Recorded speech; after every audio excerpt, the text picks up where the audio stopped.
तर तुम्हाला पण वेगवेगळ्या प्रकारचे हलवे खायला आवडतात का? तर चला तर मग आज आपण रताळूचा हलवा बनवूया जो उपवासाला चालतो. सगळ्यात आधी रताळू स्वच्छ धुवून उकळून घ्यायचे आहेत. त्याच्यानंतर स्मॅशरने असे बारीक करायचं आहे. तुम्ही खिसणीनं खिस पण करू शकता, कारण त्याच्यात जास्त वेळ जातो म्हणून मी स्मॅशरनेच बारीक करते. त्याच्यानंतर 2 चमचे आपल्याला तूप घ्यायचं आहे, चांगलं भाजून घ्यायचं आणि तो स्मॅश केलेला जो रताळू आहे तो त्याच्यामध्ये टाकून घ्यायचा आहे. तर याला 1 ते 2 मिनिटं असं तुपामध्ये एकजीव करून घ्यायचं आहे. एकदम सुगंधित असा सुवास येऊस्तर याला चांगलं परतून घ्यायचं आहे.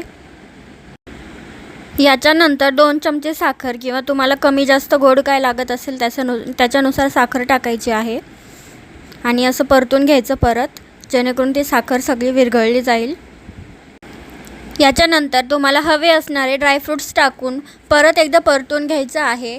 याच्यानंतर लागेल तेवढं दूध टाकायचं आणि त्याला चांगलंपणे शिजवून घ्यायचं आहे. दूध ते पूर्ण आटेपर्यंत त्याला परतून घ्यायचं आहे. तर अशा पद्धतीने रताळूचा हलवा तयार आहे. तुम्हाला रेसिपी कशी वाटली ते नक्कीच मला कमेंटमध्ये सांगा.